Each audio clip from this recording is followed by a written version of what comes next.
acclame le Seigneur ce matin de tout ton cœur. Il se manifeste au milieu de la louange de son peuple.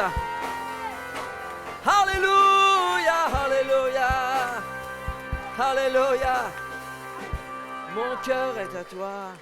Amen. Dis à ton voisin, mon cœur est à Jésus. Mon cœur est à Jésus. Mon cœur est à Jésus. Alléluia. Alléluia. On remercie ce matin l'équipe de louange. Amen. L'équipe technique aussi. Alléluia. Les musiciens ont fait un excellent travail. Amen. On glorifie le Seigneur pour leur ministère. Et on rend grâce à Dieu pour ce qu'il fait ce matin.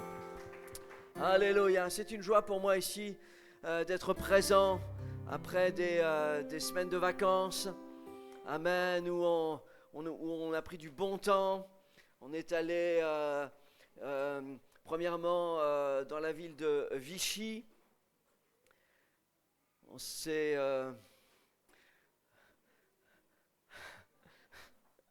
Vichy, Clermont-Ferrand, et puis aussi Toulouse où j'ai vu la famille, et c'était un bon moment et on a été bénis aussi. On a visité là-bas une église, on a été vraiment bénis. Gloire au Seigneur, gloire au Seigneur. Et puis hier on a eu un super barbecue, c'était incroyable. On s'est rempli, et puis on a aussi beaucoup fait de sport après pour digérer tout ce qu'on avait pris. Et puis ce matin, on s'est découvert d'autres muscles qu'on ne pensait pas avoir, mais on en a, n'est-ce pas?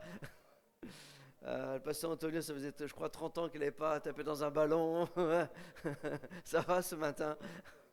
Gloire au Seigneur. Je salue tous les ministères, l'église ici. Amen. Le centre chrétien, le rocher, on est bien ensemble dans la communion du Seigneur. Amen. Alléluia. Que c'est bon d'être ensemble. Alléluia. Amen. Ce matin, je vais rentrer dans la parole de Dieu. Je vous invite à vous lever. Amen. En l'honneur de la parole de Dieu. Amen. J'ai entamé une série de messages, une série estivale sur le livre d'Esther. Et ce matin, je vais apporter le deuxième message. Pour ceux qui n'étaient pas là au premier message, et il y en a de très nombreux, je vais faire un rapide rappel. Mais sinon, vous pouvez suivre, vous remémorer le message entier sur le site de l'Église, sur YouTube, sur notre chaîne YouTube. Et nous regardons dans le livre d'Esther parce que le livre d'Esther, c'est une histoire incroyable. C'est l'histoire d'une jeune fille orpheline, recueillie par son oncle et qui devient reine incroyable. Elle portait le nom d'Hadassa, son nom a été changé en Esther, qui signifie étoile. Et cette histoire, ce n'est pas simplement une belle histoire, digne d'un conte de fées ou pour un scénario pour Disney ou pour la télé. Non, c'est une histoire bien réelle qui a eu lieu et qui a une portée spirituelle, qui a un enseignement spirituel. D'ailleurs, le livre des Romains, au chapitre 15, verset 4, nous dit que tout ce qui a été écrit d'avance l'a été pour notre instruction.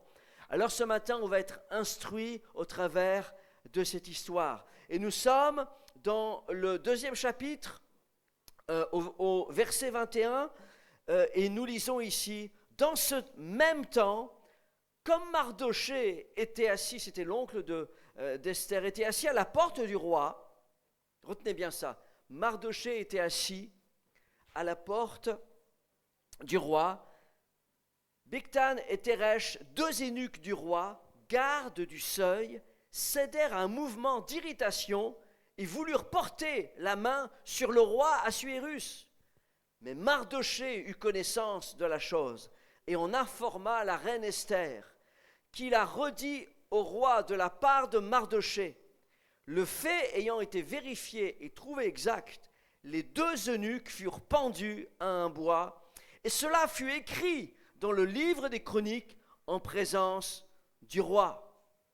Et au chapitre 3, verset 1er, après ces choses, le roi Assuérus fit monter au pouvoir Haman, fils d'Hammédatha, l'Agagite. Il l'éleva en dignité et plaça son siège au-dessus de tous les chefs qui étaient auprès de lui. Amen. Prions le Seigneur qu'il bénisse sa parole. Seigneur, nous sommes là devant toi et tellement bénis d'être ensemble, Seigneur, dans la communion fraternelle. Et Seigneur, nous sommes là, Seigneur Jésus, et nous aspirons, Seigneur, à être nourris par ta parole. Bénis-la, Seigneur. Merci pour cette manne du ciel. Seigneur, bénis chacun d'entre nous. Seigneur, et viens m'aider à porter le message que tu m'as donné, Seigneur, sur le cœur. Que ton nom soit glorifié, Père, dans le nom de Jésus. Amen. Amen, amen, que Dieu vous bénisse. Vous pouvez prendre place. Amen, on acclame le Seigneur. Amen. Gloire à Jésus. Amen. Laissez-moi vous rappeler le contexte de cette histoire. Parce que le premier message, c'était le message de Hadassa qui devient reine, Hadassa qui devient Esther. Et ça se passe à un moment où le roi Assuérus, et il est dans la 3e année de son règne, et le roi veut faire une fête. Et dans ce texte-là, retenez bien ça, c'est que le roi est un type de Jésus-Christ. Esther est un type de l'Église. Haman est un type de Satan. Et Mardoché est un type du Saint-Esprit. Et on voit ici que la 3e année de son règne, le roi veut faire la fête. Le roi Assuérus veut inviter à sa table tout le monde, les petits comme les grands. Et au bout de 180 jours de fête où tout le monde est inclus, personne n'est mis à l'écart. Et la Bible nous dit ici qu'il veut faire un moment goûter son vin royal. Esther chapitre 1er, c'est pas sur la diapo, mais juste pour revenir, dans Esther au chapitre 1er, verset 17, il dit qu'on servait à boire dans des vases d'or de différentes espèces. Il y avait en abondance du vin royal. Et personne n'était forcé de boire. Chacun se conformait à la volonté de chacun. Et ça représente le roi des rois, le Seigneur Jésus-Christ, qui veut faire goûter un vin nouveau, un vin royal. Alléluia. C'était la vigne du roi, c'était lui qui avait sélectionné les raisins, c'était lui qui l'avait planté, c'était le vin royal. Il y a un vin nouveau auquel le Seigneur veut nous faire goûter. Mais pour cela, nous avons besoin d'avoir des cœurs transformés, parce qu'on ne met pas un vin nouveau dans de vieilles outres. On a besoin d'avoir un cœur changé, un cœur renouvelé. La Bible nous dit que le Père est le vigneron. Jésus a dit, je suis le vrai cep, le Père est le vigneron. Il veut nous faire goûter à un vin nouveau, et personne n'est forcé de boire. Chacun vient librement goûter ou ne pas goûter à la présence de Jésus-Christ. Entrez, vivre ce vin nouveau, vivre cette onction nouvelle. Et la Bible nous dit que le roi Assuérus, il est là, il veut faire la fête, il fait la fête, et il y a un moment, il se rend compte que sa reine n'est pas là. La reine Vasti, qui représente le peuple d'Israël. La reine Vasti qui représente l'épouse infidèle. Elle n'est pas là. Et Esther chapitre 1, verset 9, il nous est dit que la reine Esther fit aussi un festin pour les femmes dans la maison royale du roi Assuérus. Mais la reine Vasti verset 12, la reine Vasti est invitée, et au verset 12, la reine Vasti refusa de venir. Il y a un type de règne, il y a un type d'épouse qui veut les biens du roi, qui veut les bénédictions du roi, qui jouit de toutes les richesses du roi, mais qui n'aspire pas à sa présence. Qui ne veut pas sa présence. On veut ses bénédictions, on veut ses biens, mais on ne veut pas sa présence. Et c'était ça, la reine Vasti. La reine Vasti refuse de venir. Et si le roi, c'est Jésus-Christ, la reine représente ce peuple d'Israël. Et la Bible nous dit que c'est ça qui s'est passé avec Jésus. Dieu manifesté en chair, en Jésus-Christ, est venu chez les siens, mais les siens ne l'ont pas reçu. Jean 1, 9, et c'est la diapo 6, et il est dit ici, et le prophète Jérémie avait prophétisé que comme Vasti a été répudiée, que le peuple d'Israël serait mis de côté pour que le Seigneur choisisse son épouse parmi les nations. Et c'est ce qui s'est passé avec le roi Assuérus. Alors que les reines qui se succédaient devaient être de la lignée royale, à un moment, le roi Assuérus destitue Vasthi et va se chercher une reine parmi le peuple, une reine parmi les nations. C'est exactement ce que Jésus-Christ a fait. Et il a dit, cette lumière était la vraie lumière qui éclaire tout être humain. Elle est venue chez les siens et les siens ne l'ont pas reçue. Et le prophète Jérémie va parler de divorce, quoique j'eus répudié l'infidèle Israël à cause de tous ses adultères et que je lui ai donné sa lettre de divorce. Et Jésus-Christ va le dire de cette façon. Dans Matthieu chapitre 21, 42, il dira « N'avez-vous jamais lu dans les Écritures, la pierre qu'ont rejetée ceux qui construisaient est devenue la pierre angulaire ?» C'est l'œuvre du Seigneur et c'est un prodige à nos yeux. C'est pourquoi je vous le dis, le royaume de Dieu vous sera enlevé, il parle là ici à son peuple, et sera donné à un peuple, à un autre peuple qui en produira les fruits. C'est exactement ce que le Seigneur a fait. Amen. Il a choisi son épouse parmi les nations. Et vous et moi, je ne sais pas s'il y a des juifs ici, mais vous êtes les bienvenus parce qu'il y a des juifs messianiques qui donnent leur cœur au Seigneur. Mais son Église est faite de toutes les nations, de toutes les langues, de tous les peuples. Amen. Et je suis content d'en faire partie ce matin. Alléluia. Amen. Amen. Si le roi représente Jésus-Christ, Vasthi Israël, Esther l'Église, Mardochée représente le Saint-Esprit. Il représente le Saint-Esprit parce qu'il a été un consolateur pour Esther. Il a consolé cette jeune fille qui était orpheline. Et non seulement il a consolé, mais il est devenu aussi un conseiller pour elle. Et le Saint-Esprit est un conseiller qui nous conseille toutes choses. Et c'est lui qui a dit à Hadassa, à Esther, à la future Esther, va te présenter comme reine. Et il est un consolateur, il est un conseiller, il a adopté Esther et nous avons reçu un esprit d'adoption. Alléluia! Est-ce que vous voyez un petit peu maintenant le livre d'Esther? Est-ce que vous considérez maintenant autrement le livre d'Esther? Alléluia. Suivez-moi bien parce qu'on va aller un petit peu plus loin dans cette histoire. Ça, c'était le résumé de la première partie. Mais dans la deuxième partie, on voit ici que Esther s'est effectivement préparée parce que vous savez, vous devez savoir une chose, c'est que pour devenir reine, il y avait plein de jeunes filles qui s'étaient proposées. Il y en avait des centaines qui s'étaient proposées, mais et toutes devaient avoir un rendez-vous avec le roi, un seul rendez-vous. Et ces jeunes filles se préparaient pendant une année. Esther chapitre 2 verset 13, il est dit que chaque jeune fille allait vers le roi et quand elle passait de la maison des femmes dans la maison du roi, merci, on lui laissait prendre avec elle tout ce qu'elle voulait. Il y avait là, pendant cette année, vous devez savoir une chose, c'est qu'il y avait 6 mois où la femme était plongée dans des bains d'herbes amères. Tout ça pour nettoyer la peau. Okay, aujourd'hui, les femmes connaissent ça, il y a des masques, etc. Vous avez déjà vu votre femme avec un visage vert? Moi, j'ai déjà vu. C'est effrayant. Parfois, ça ne prévient pas. La porte, et à cette époque-là, pendant 6 mois, plongée avec des herbes amères, l'amertume, ça représente la purification pour qu'elles aient la peau pure, pour qu'elles aient la peau purifiée. Et c'est ça qui se passe avec nous.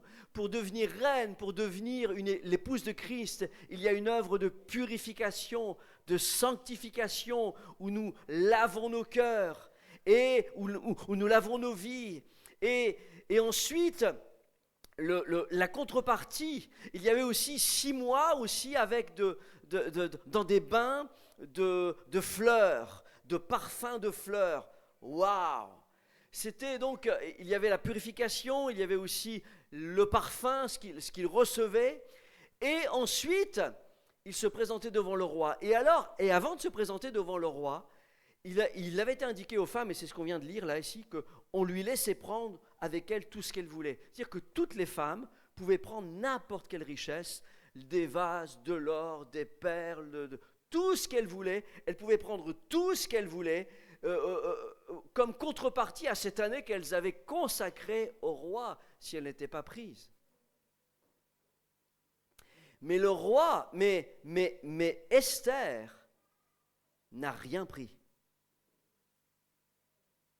Remarquez que ici dans ce texte il dit que mais Esther, ici Esther 2,15, lorsque son tour d'aller vers le roi fut arrivé, Esther fille d'Abishai, oncle de Mardochée qu'il avait adopté pour fille, ne demanda que ce qui fut désigné par Hégaï, eunuque du roi et gardien des femmes. Esther trouvait grâce aux yeux de tous ceux qui la voyaient. Esther n'a pas abusé. Parce que Esther, ce qu'elle voulait, ce n'était pas les richesses, c'était le roi. Et c'était ça le test du roi pour choisir sa reine. C'était, est-ce que je vais choisir encore quelqu'un comme Vasti qui veut les richesses, qui veut l'argent, mais qui n'aime pas ma présence. Mais ce n'est pas ce qu'a fait Esther. Esther n'a absolument rien pris. Elle voulait simplement comparaître devant le roi. Simplement. Et la Bible nous dit qu'il y a beaucoup d'appelés, mais peu d'élus. Toutes pouvaient dire, on était avec le roi, on a passé un moment avec le roi, on a les richesses du roi, on a les dons du roi, on a les bénédictions du roi. Beaucoup sont choisis, mais peu sont élus. Il y a les 10 vierges folles, les 5 vierges folles et les 5 vierges sages. Elles avaient toute une robe, toute une lampe, toute de l'huile, mais c'est celles qui s'étaient préparées constamment à renouveler l'huile dans la lampe qui ont été élues, qui ont été choisies et élues. Il y a là un avertissement pour nous en tant que chrétiens, de dire, hey, est-ce que je viens ici, est-ce que pour les bénédictions, pour les richesses, pour les dons, pour les miracles, ou je viens ici pour le roi des rois, pour le Seigneur des seigneurs. Moi j'ai choisi, je veux le roi.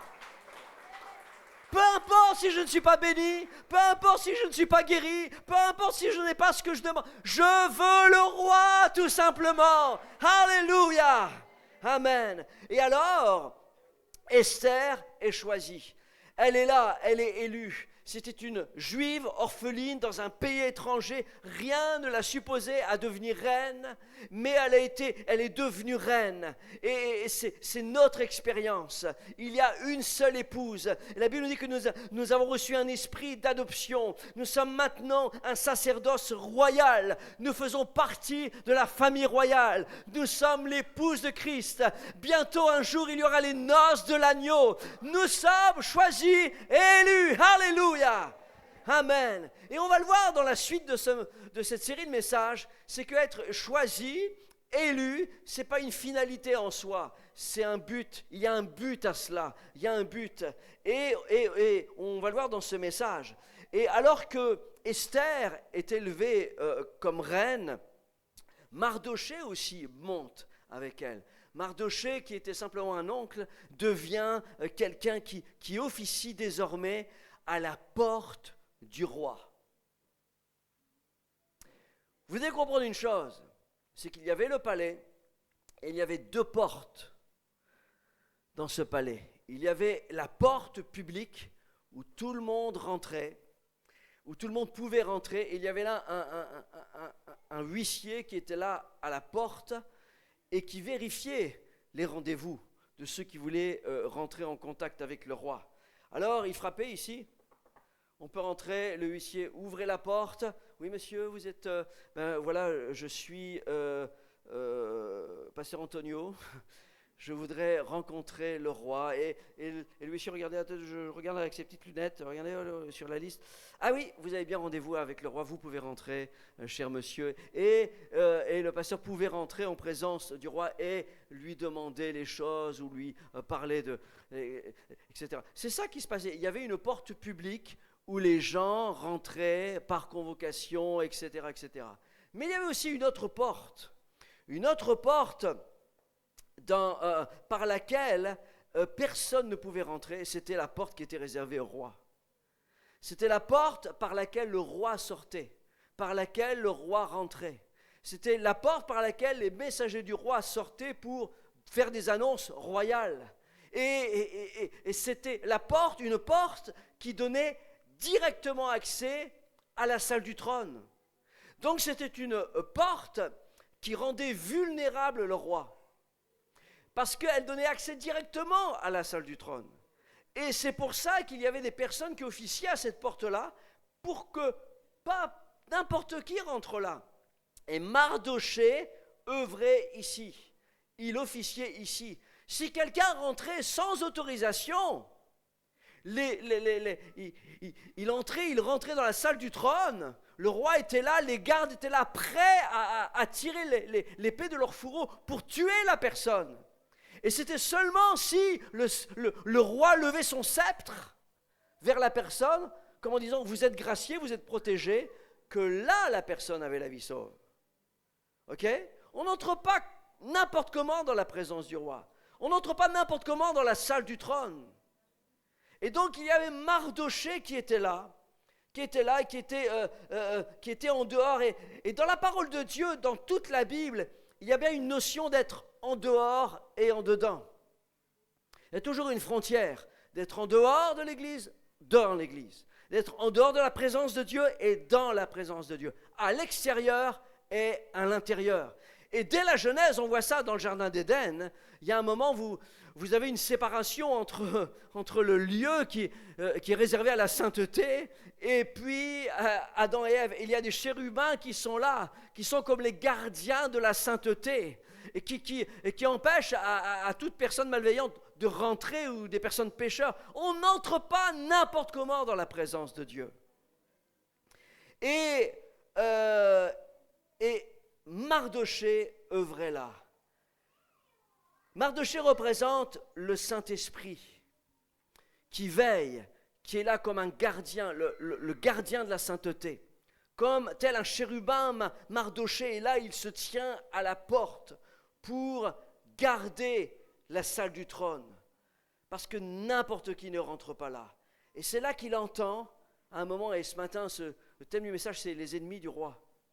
Il entend que deux eunuques, deux personnes qui s'étaient consacrées au service du roi, consacrées à servir le roi, des eunuques qui n'étaient pas par définition mariés, des personnes qui étaient qui servaient pour le roi, et il entend qu'il y a quelque chose qui les irrite, il y a quelque chose qui les énerve, il y a quelque chose qui ne leur plaît pas, et ils sont fâchés, et ils murmurent, et ils décident de comploter et d'atteindre à la vie, à l'intégrité du roi. Et Mardochée entend ce qui se passe.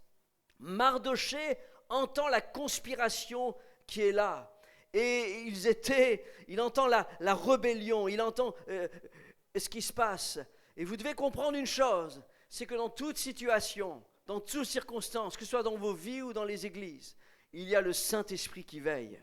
Le Saint-Esprit veille à la pureté de son Église. Le Saint-Esprit veille et garde. Le Saint-Esprit est là pour dénoncer les choses qui ne vont pas, qui ne plaisent pas à Dieu. Le Saint-Esprit est là pour dénoncer le murmure. Il est là pour dénoncer les conspirations. Et le Saint-Esprit est là pour veiller, pour que son Église soit conservée pure, pour que le roi ne soit pas sali. Alléluia, c'est pour que la salle du trône soit préservée. Et il y a donc une conspiration qui est là contre le roi.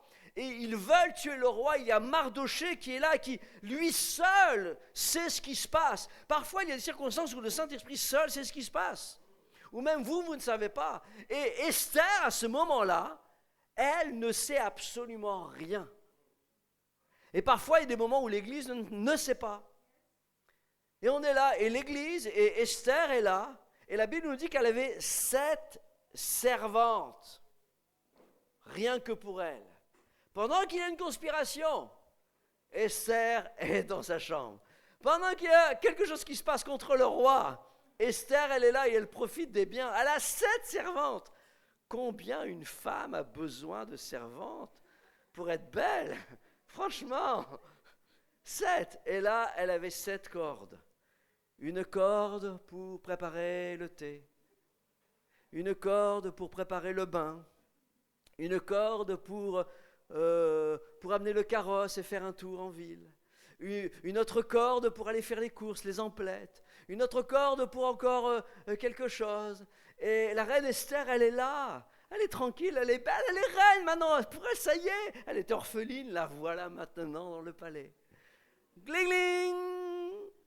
Oui, Majesté, est-ce que vous pourriez me faire un thé, s'il vous plaît? Et la servante va préparer le thé. Gling, gling. Est-ce que vous pourriez m'apporter aussi quelques fruits pour du raisin, par exemple, ou des figues oh oui. Et puis, et là, les personnes ramènent le raisin, les figues, les pommes, les poires, les Scooby-Doo. Et puis elle aime ça. Gling, gling. Je crois que mon thé s'est refroidi. Voyez-le. Gling, gling. J'aimerais faire un tour, s'il vous plaît. Vous pouvez préparer les chevaux et le carrosse. La reine est bien. La reine, elle est là. Elle est passée de la pauvreté à la royauté. Et elle bénéficie de tous les dons. Elle bénéficie des richesses du roi. Elle est choisie. Elle est élue. Elle y est arrivée. Elle a tout. C'est exactement ce qui s'est passé avec l'Église. Nous étions absolument rien, loin de Dieu, un peuple pécheur, dont nos générations passées combattaient même le peuple d'Israël, avec des dieux impies, avec une vie dans la boue du péché, mais nous sommes passés de la boue du péché à être sanctifiés, lavés, purifiés, alléluia, transformés. Nous avons reçu l'Esprit de Dieu, nous avons les dons de l'Esprit, alléluia, amen. Ouais. C'est le moment de se réjouir. Il est dit ici dans Éphésiens chapitre 1 verset 3, diapo 11. Oh, béni soit Dieu, le Père de notre Seigneur Jésus-Christ, qui nous a bénis de toutes sortes de bénédictions, spirituelles. Jean 15, 7. Demandez ce que vous voudrez et cela vous sera accordé. Vous savez pourquoi? C'est parce que nous sommes l'épouse. Alléluia. Nous sommes la reine. Cherchez premièrement le royaume de Dieu. Et toute chose, dites toute chose. Encore une fois, toute chose vous seront données par-dessus tout. Philippiens 4, 19. Et mon Dieu pourvoira à tous vos besoins. Mon Dieu pourvoira à tous vos besoins. Pas à tout ce que vous voulez, tout ce que vous avez besoin. Amen. Si vous priez, si vous avez la foi comme un grain de sénévé, vous pouvez demander ce que vous voulez. Rien ne vous sera impossible. Les promesses, les bénédictions, les dons, amen, sont là pour nous. Pourquoi? Parce que nous sommes l'épouse, parce que nous sommes la reine, parce que nous sommes à lui. Alléluia. Et nous jouissons de ces dons parce qu'il nous aime. Acclamons le Seigneur pour les privilèges. Alléluia. Alors Esther a les privilèges, mais Mardochée a la connaissance. Esther a les privilèges, les bénédictions, mais Mardochée sait toute chose. Et alors il va prévenir Esther. Vous dites ça, une chose, c'est que Mardochée ne peut pas œuvrer sans Esther. Le Saint-Esprit ne peut pas œuvrer autrement qu'à travers l'Église. Il a plu à Dieu de choisir un peuple, son Église par laquelle il allait œuvrer. Il n'a pas choisi les anges. Il n'a pas choisi personne d'autre que l'Église. Le Seigneur œuvre au travers de son Église. Et il est important de comprendre ça. Mais Esther, l'Église, sa position ne vaut rien si elle n'a pas l'inspiration de Mardochée. L'Église n'est absolument rien si elle n'a pas le Saint-Esprit. Les 120 personnes qui s'étaient réunies dans une chambre haute n'étaient que 120 personnes qui priaient religieusement. Mais c'est qu'à partir du moment où ils ont été baptisés du Saint-Esprit, qu'ils sont devenus l'Église. Qu'ils sont devenus de personnes qui avaient peur, comme Pierre qui reniait, comme Pierre qui s'était retiré, qui jurait qu'il ne connaissait pas Jésus, d'un Pierre peureux, d'un Pierre menteur, c'est devenu un Pierre qui se lève. C'est quoi la différence? Le Saint-Esprit. C'est le Saint-Esprit qui change tout dans la vie d'une personne. C'est le Saint-Esprit qui change tout dans la vie d'une église. Et sans Mardochée, Esther va mourir un jour.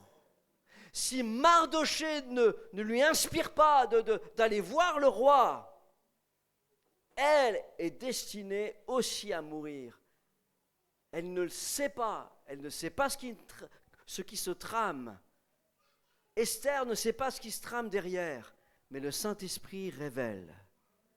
Le Saint-Esprit Mardochée révèle. Voilà pourquoi dans la parole de Dieu, constamment, il est dit de faire tout par le Saint-Esprit, marcher par l'Esprit, vivre par l'Esprit, prier par le Saint-Esprit. Jude 1,20, vous édifiant vous-même sur votre très sainte foi, priant par le Saint-Esprit.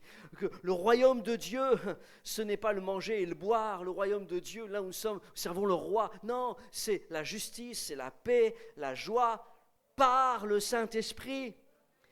Pas de Saint-Esprit, c'est mort. Ça ne marche pas.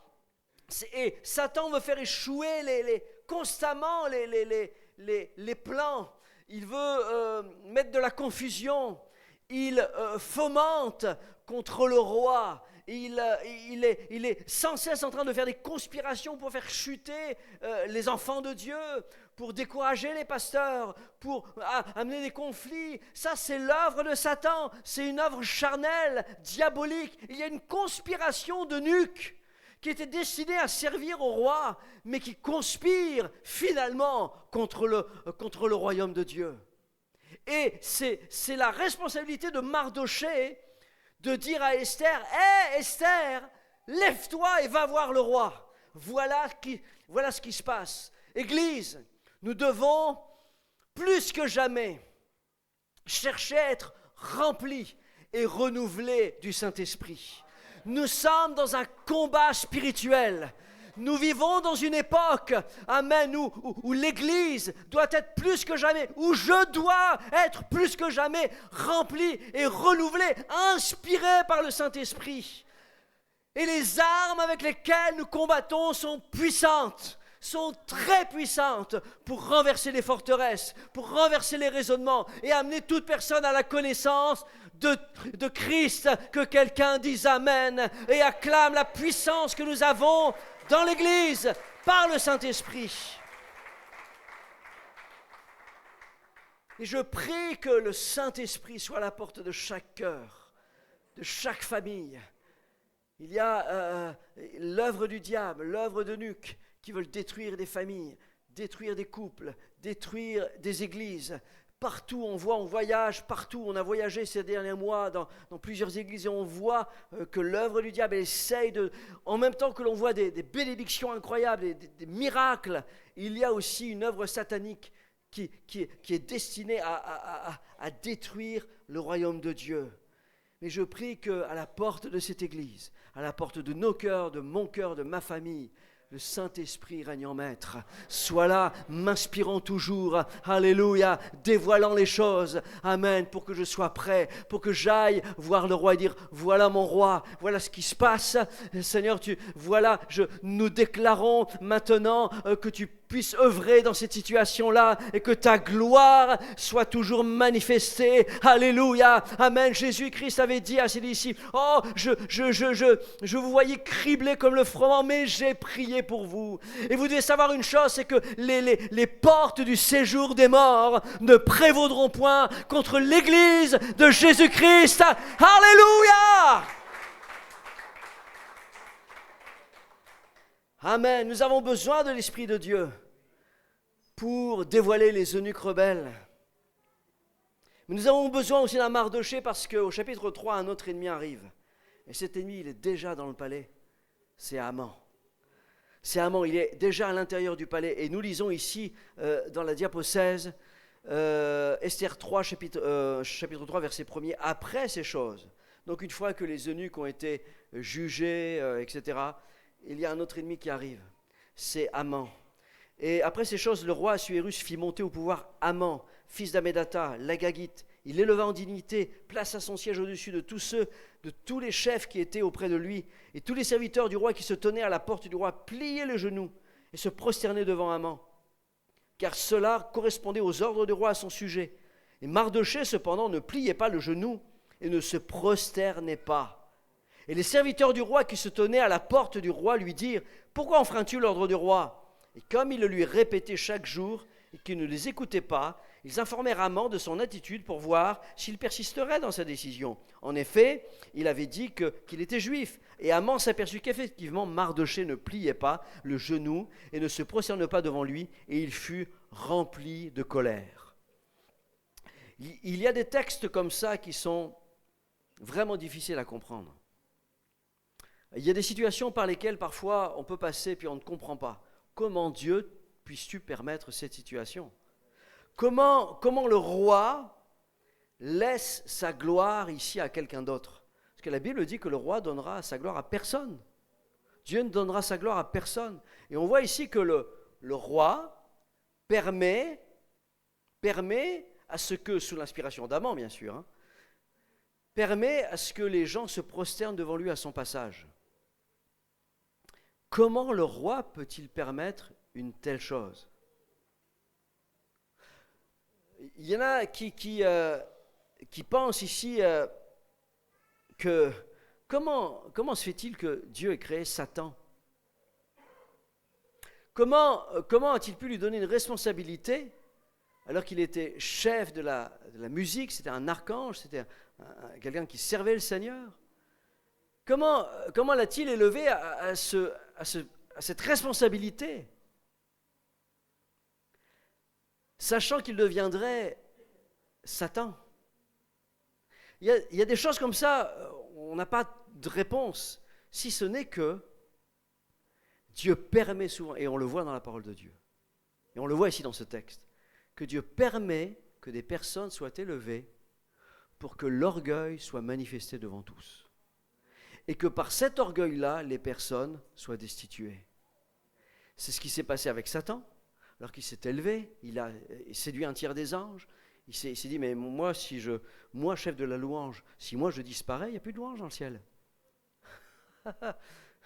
Alors, Dieu sait bien qu'on se prosterne devant toi, mais peut-être qu'on pourrait se prosterner aussi devant moi.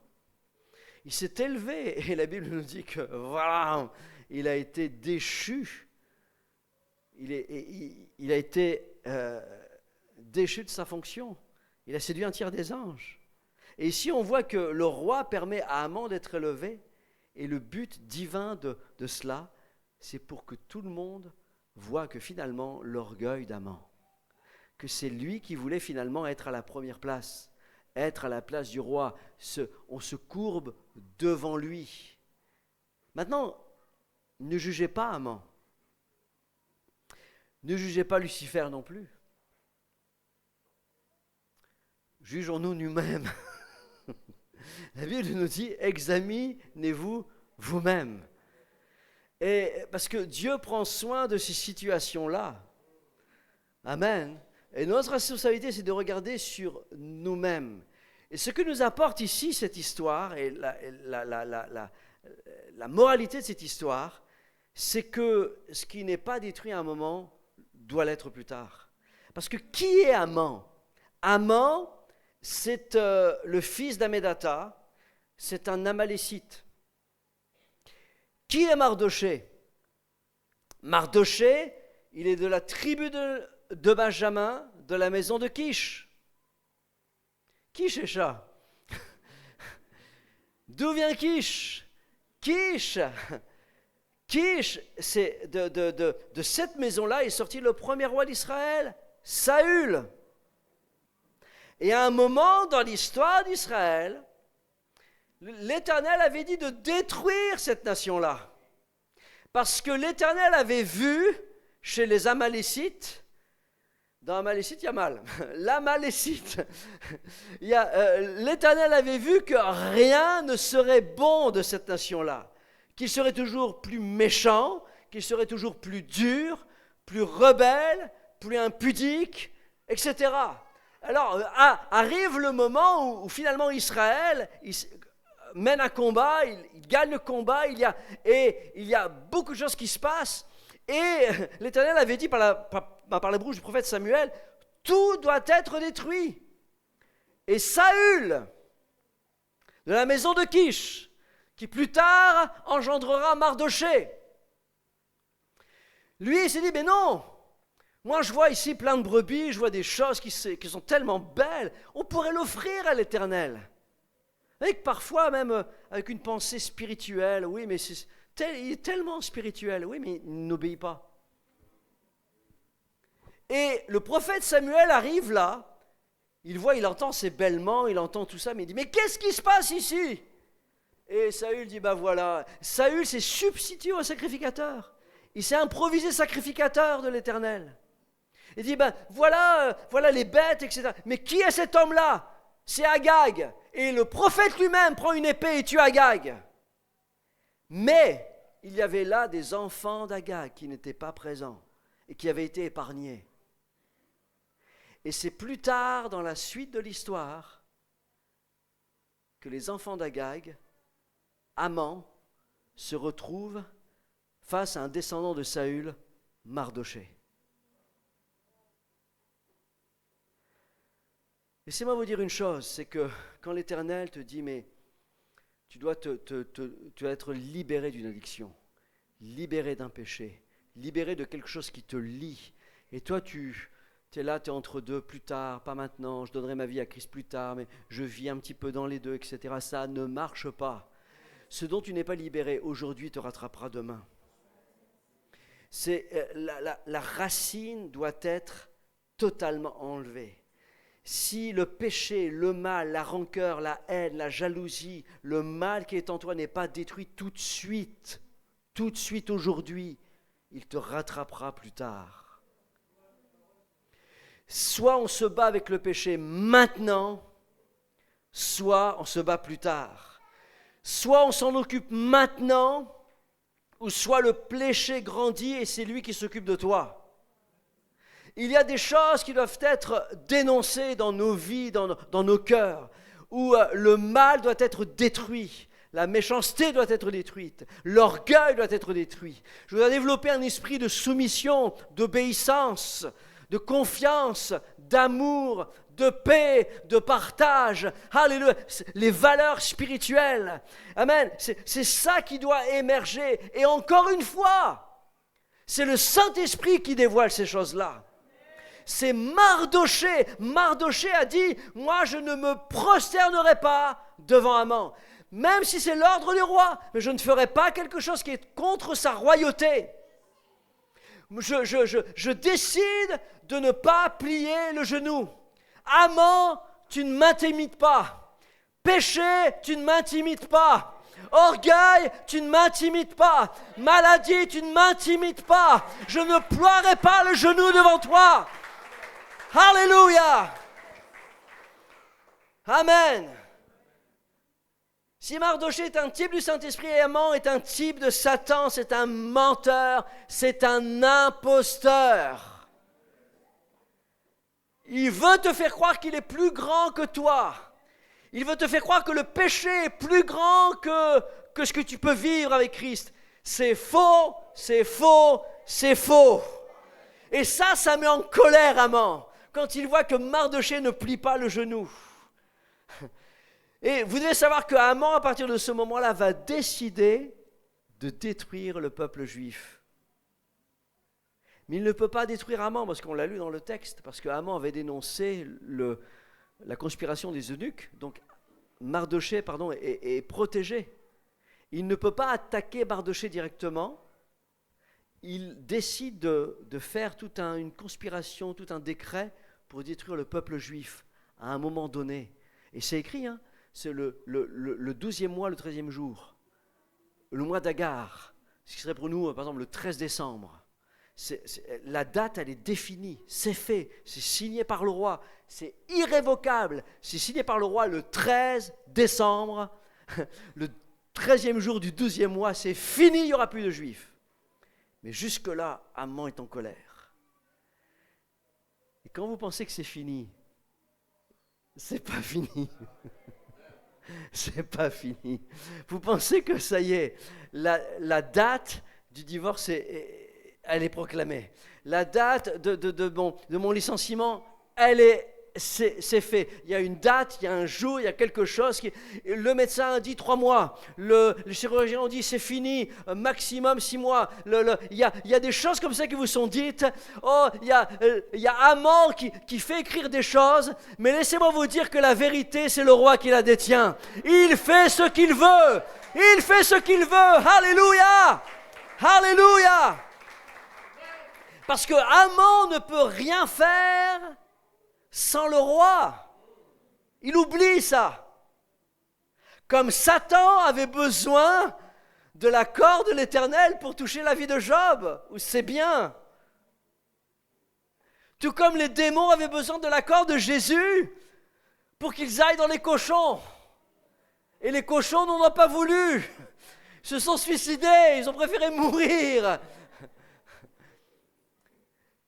Satan a besoin de l'accord de l'Éternel pour vous toucher, pour toucher l'Église. Vous devez comprendre ça. Je suis un enfant de Dieu. Je suis la reine. Je suis protégé. Amen. Satan a besoin de l'accord. Oh! Certains pensent qu'il y a le jour et la nuit, les lumières et les ténèbres. Certains pensent qu'il y a le chaud et le froid, qu'il y a le bien et le mal, et qu'il y a Dieu et Satan. C'est faux. Moi, je vois que dans la Bible, à partir du moment où il y a Dieu, il y a Dieu, et il y a Dieu, et il y a Dieu, et il y a Dieu, et il y a Dieu, et il y a Dieu, et il y a Dieu. Alléluia. J'ai fouillé les cieux, personne. J'ai fouillé la terre, personne. Personne n'est comme Jésus. Oh, acclame le roi des rois ce matin.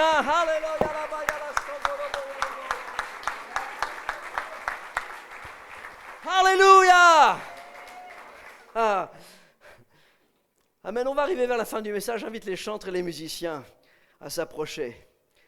Écoutez ici, cependant, diapo 17, il ne jugea pas suffisant de porter la main contre Mardochée seul. En effet, on lui avait révélé à quel peuple celui-ci appartenait. Il chercha à exterminer tous les Juifs installés dans le royaume d'Assuérus, à savoir le peuple de Mardochée.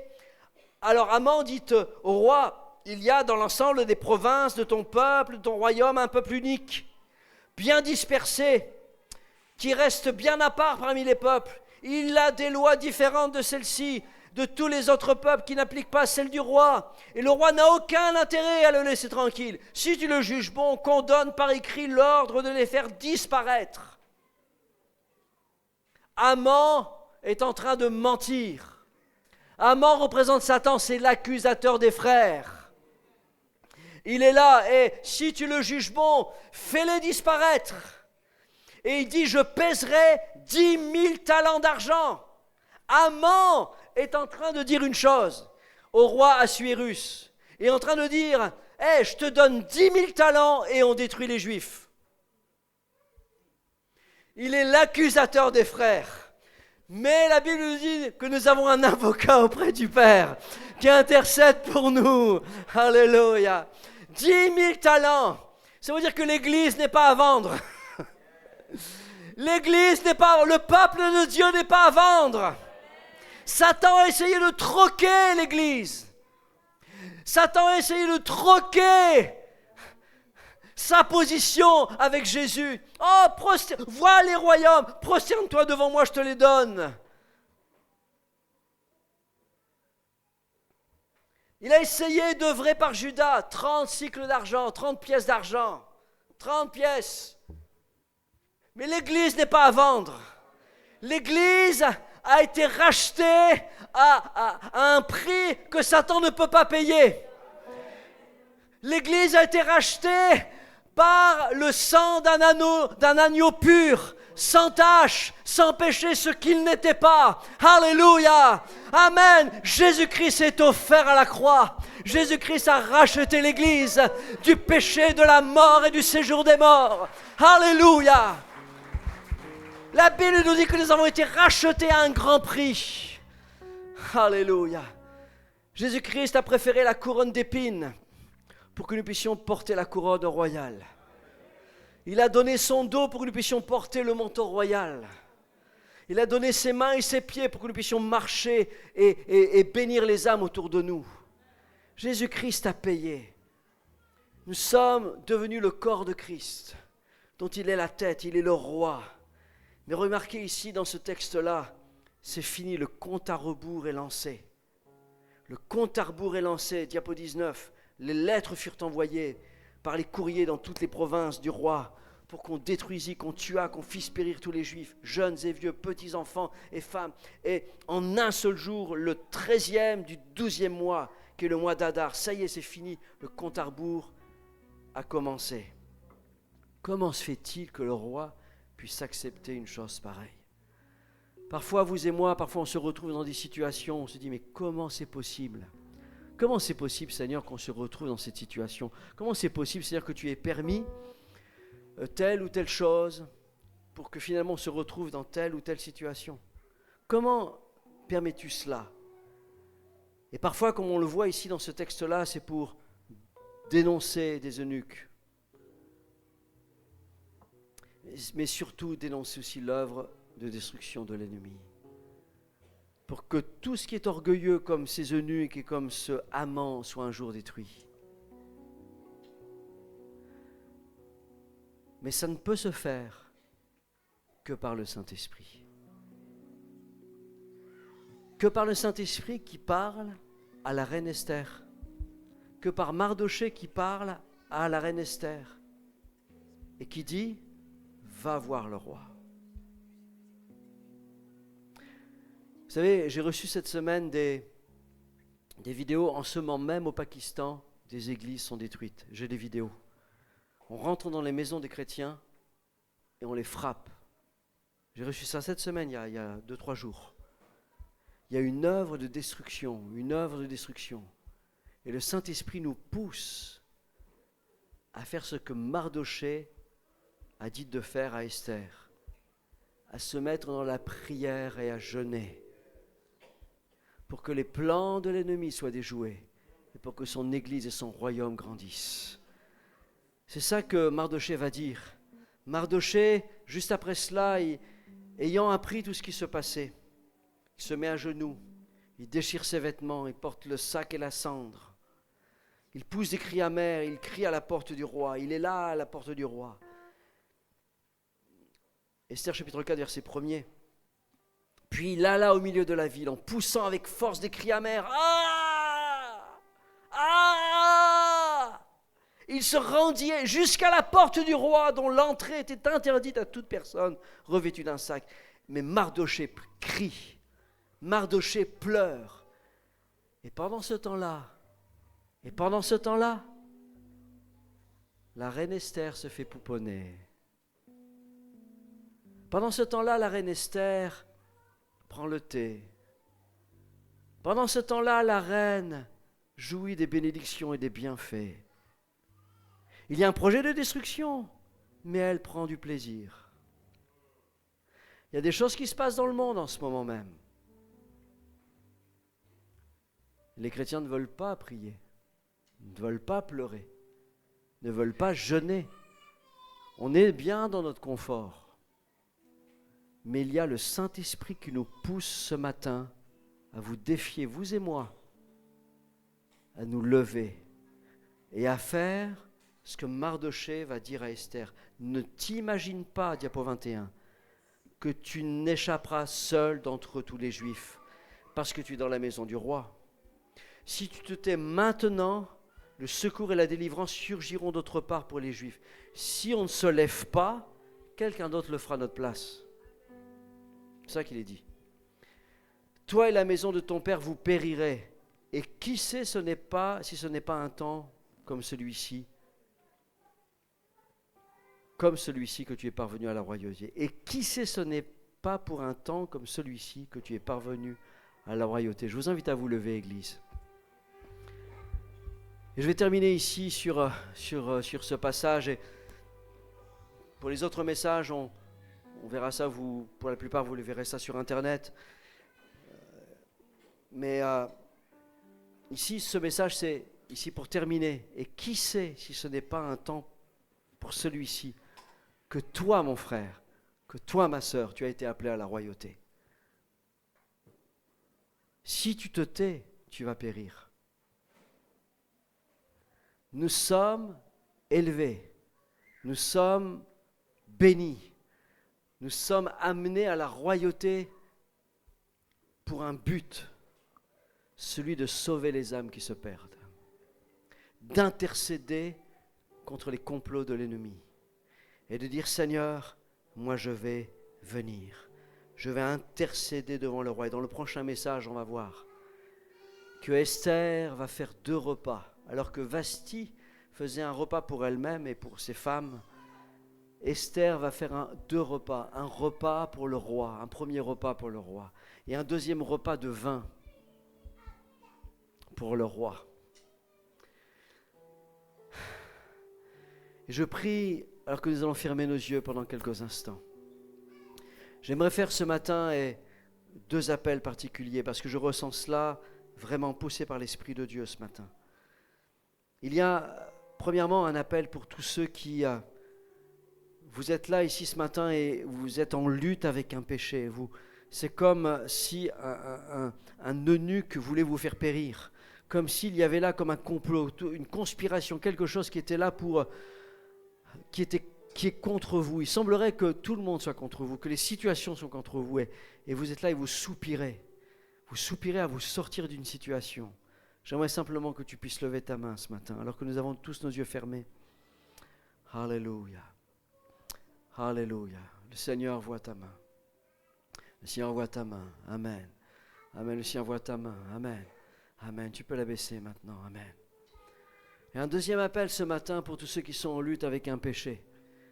Tu sais que tu luttes avec quelque chose, mais jusqu'à présent tu as lutté par toi-même. Il y a une addiction, il y a quelque chose, tu n'arrives pas, tu luttes avec la pornographie, tu luttes avec des pensées impures, avec des choses mauvaises. Il y a aussi une émotion qui est là en toi, la colère, une jalousie, une amertume qui est là. Il y a une situation qui nourrit chaque jour de ta vie et même tes nuits. Tu es tourmenté, il y a quelque chose qui ne va pas dans ta vie, tu le sais. Tu veux vivre libre. Je t'invite à lever ta main aussi ce matin. Il faut que tu sois libéré. Il faut que tu sois libéré de cela. Il faut que tu sois libéré de cela, mon frère, ma soeur. Le Seigneur voit vos mains levées. Le Seigneur voit vos mains levées. Le Seigneur voit ce matin ses mains levées. Alléluia. Alléluia. Et un dernier appel maintenant. Et on va prier pour chacune de ces choses. Amen. Amen. Si ce matin tu te sens concerné par le message, en disant, moi je reconnais que je ne mérite pas. Je suis amené à une position comme celle de la reine Esther, élevé à une royauté. Je bénéficie de tout, des bontés de Dieu, des bénédictions, de l'Église. Je suis bien là. Mais je réalise que j'ai besoin de prier davantage, que j'ai besoin d'intercéder, que j'ai besoin de ployer le genou, que j'ai besoin de jeûner, de passer du temps avec Dieu chaque jour. Lève ta main ce matin. Alléluia. Je reconnais que j'ai besoin de plus de Dieu. Je reconnais que j'ai besoin de plus de communion avec Christ, de communion avec le Saint-Esprit pour servir les âmes, pour être éclairé sur toutes choses. Alléluia, alléluia, alléluia. Des dizaines de mains sont levées ce matin. Alléluia. Je vous invite à tous lever nos mains et on va prier, on va intercéder. Seigneur Jésus, dans les derniers moments de cette réunion, Seigneur, je veux te prier, Seigneur, pour tous ceux, Seigneur, qui ont mal, pour tous ceux qui se sentent attaqués, pour tous ceux, Seigneur, qui se sentent, Seigneur, oppressés, Seigneur. Je te prie, Seigneur, maintenant, par ton sang précieux, de les libérer, de les protéger, Seigneur, de mettre en eux, Seigneur, la confiance et la foi, Seigneur, la certitude que tu es là, que tu les gardes dans ta main. Seigneur, tu es là, tu les entoures de tes bras précieux, Seigneur. Oh Seigneur, nous sommes couverts, Seigneur. Nous sommes protégés. Nous sommes à l'abri du Très-Haut, Seigneur. Nous sommes couverts par ton sang, Seigneur, et nous voulons proclamer qu'aucune condamnation, qu'aucun jugement, Seigneur, ne pourra, Seigneur, venir contre ceux qui portent ton nom, Seigneur. Alléluia. Nous sommes protégés en ton nom. Nous sommes bénis en ton nom, Seigneur. Et la croix, Seigneur, oh Seigneur, nous couvre de toutes choses. Seigneur, tu as vaincu, Seigneur, la maladie. Par tes meurtrissures, nous sommes guéris, Seigneur. Alors je proclame ce matin, Seigneur, que nous sommes guéris. Que si quelqu'un est malade, qu'il reçoive la guérison dans son corps. Au nom de Jésus-Christ. Alléluia. À la croix, Seigneur, nous sommes libérés. À la croix, nous sommes libérés. Nous sommes guéris. Nous sommes sanctifiés. Nous sommes lavés. Alléluia. Et Seigneur, je te prie pour une église qui se lève, comme la reine Esther, qui va à la rencontre du roi, après avoir jeûné, prié, intercédé. Alléluia. Seigneur, nous nous levons, Seigneur. Nous ne voulons pas simplement jouir de tes bénédictions, mais intercéder, Seigneur. Parler, Seigneur, quand on doit parler. Et oh, Seigneur, te prier quand on doit prier, Seigneur. Oh, Jésus, merci pour tout ce que tu feras. Que ton nom soit loué, Jésus. Que ton nom soit glorifié, Jésus. Alléluia, alléluia, alléluia, alléluia. Alléluia, alléluia. Au nom de Jésus, au nom de Jésus. Alléluia, alléluia. Continue de prier, continue d'intercéder pendant que les chantes ont commencé à chanter. Intercède pour la vie de quelqu'un. Intercède pour ton voisin. Intercède pour ton employeur.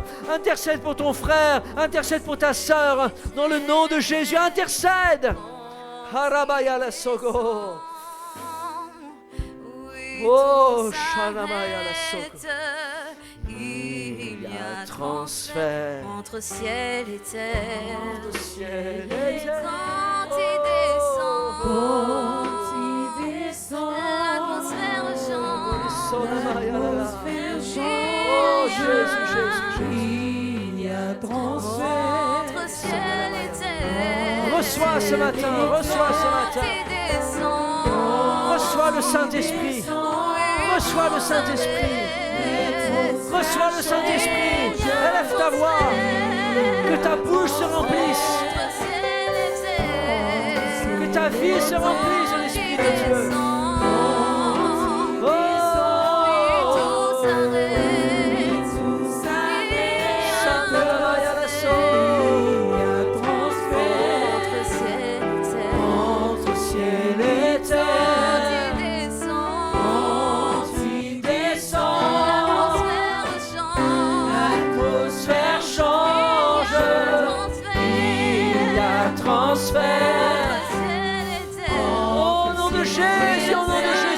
Ce matin, reçois ce matin.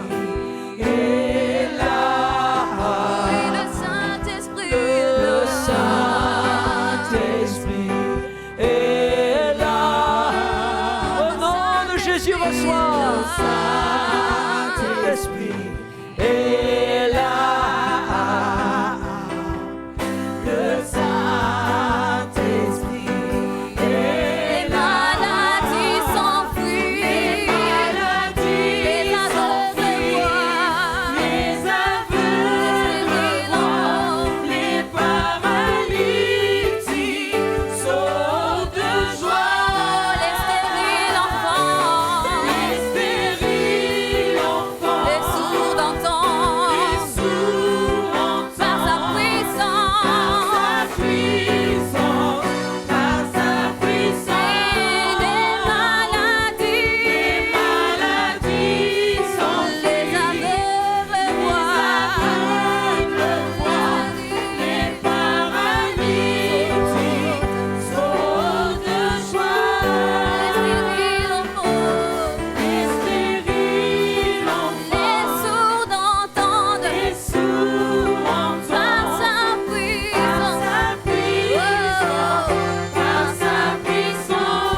Amen, amen, amen.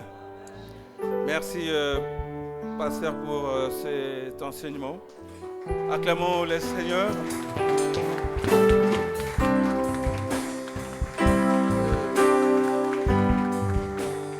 J'aimerais qu'on puisse continuer à prier, parce que ce qu'il a dit tout à l'heure par rapport à nos églises au Pakistan, donc j'avais reçu hier ou avant-hier le semestre de l'un de nos pasteurs de l'église de Dieu en France qui est de Pakistan. Il nous a demandé qu'on puisse prier aujourd'hui dans ce culte pour eux, qu'on pense à eux.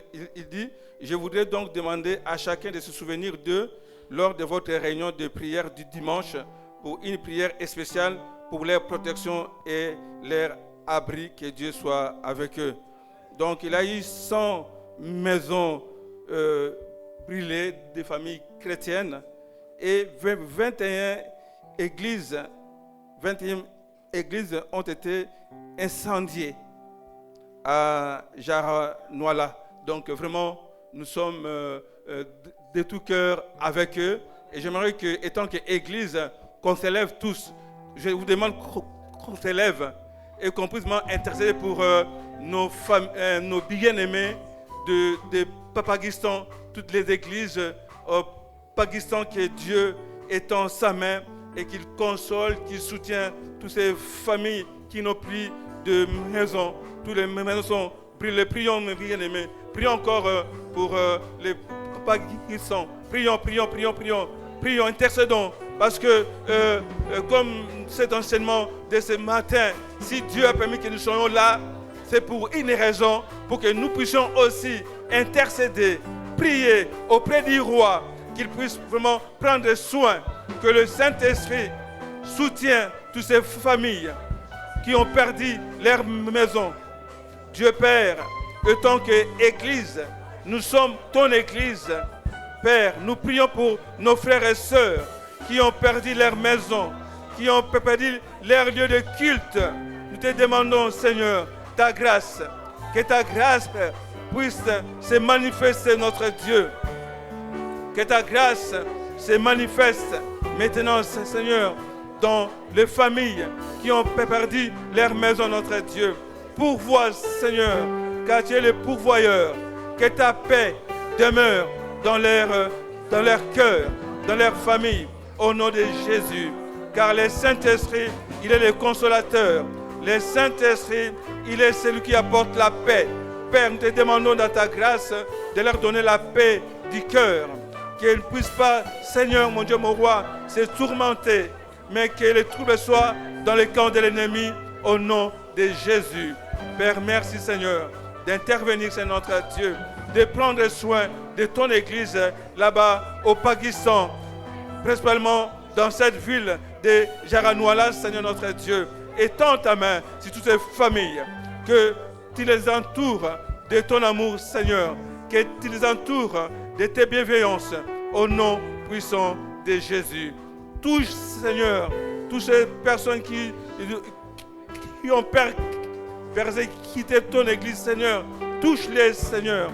Change leur vie, notre Dieu, au nom de Jésus. Comme tu avais changé la vie de Paul, change leur vie, Seigneur, mon Dieu, mon roi. Libère-les de cette méchanceté, au nom puissant de Jésus.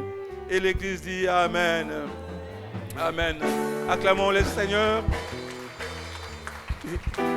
J'ai encore un autre sujet. On va prier pour l'évangélisation à Bar-sur-Aube qui va se dérouler du 22 au 24. Prions que la puissance de Dieu puisse se manifester dans cette ville, que l'occultisme soit déraciné de cette ville, que les âmes soient touchées par la puissance du Saint-Esprit, qu'il y ait de conversion dans cette ville. Prions pour ces temps d'évangélisation. Prions, levons nos voix et prions. Dieu Père, nous venons auprès de toi, Seigneur, pour te confier la vie de Bar-sur-Aube, notre Dieu. Cette ville, nous prions, cette ville est gagnée à Christ. Nous déclarons, cette ville est gagnée à Christ. Nous déclarons que cette ville est gagnée à Christ. Touche les âmes qui se trouvent dans cette ville, notre Dieu. Père, touche les âmes qui sont dans cette ville, qu'ils puissent te reconnaître, toi le vrai Dieu qui sauve, qu'ils puissent te reconnaître que toi le Dieu qui libère. Père, nous renversons toutes les forteresses qui empêchent que ton évangile soit annoncé dans la ville de Bar-sur-Aube. Père, nous renversons toutes ces forteresses au nom puissant de Jésus. Nous déclarons, Seigneur, que les hommes puissent être sauvés, que les familles puissent être sauvées, que la jeunesse dans cette ville puisse te connaître, toi le Dieu qui sauve. Père, nous bénissons aussi les autorités de cette ville, au nom de Jésus. Toutes les autorités spirituelles soient renversées, toutes entités spirituelles soient renversées, soient détruites, au nom de Jésus. Tous les hôtels de l'ennemi dans cette ville soient détruits par la puissance de notre prière ce matin, au nom puissant de Jésus. Bénis cet effort d'évangélisation, Seigneur.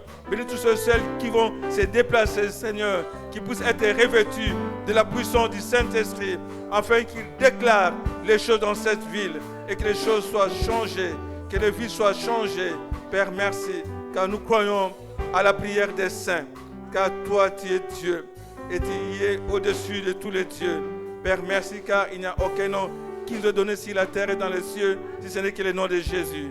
Nous invoquons le nom de Jésus dans cette ville de Bar-sur-Aube. Que la ville de Bar-sur-Aube soit gagnée à Jésus. Que toute la gloire te revienne. En ton nom, Jésus, l'Église dit Amen. Amen. Gloire à Jésus. J'invite Winnie, s'il veut bien venir pour donner les annonces avant qu'on puisse clôturer. Que le Seigneur bénisse sa parole dans nos cœurs. Qu'on ne puisse pas l'oublier, mais qu'on les médite. En rentrant, prenons du temps de méditer la parole de Dieu, de se nourrir de cette parole. Amen. Alléluia. Est-ce qu'une personne a été bénie ce matin? Est-ce que nous pouvons acclamer le nom de Jésus ce matin? Nous remercions toutes les personnes qui nous ont suivis en ligne. Que le Seigneur vous bénisse encore tout au long de votre semaine.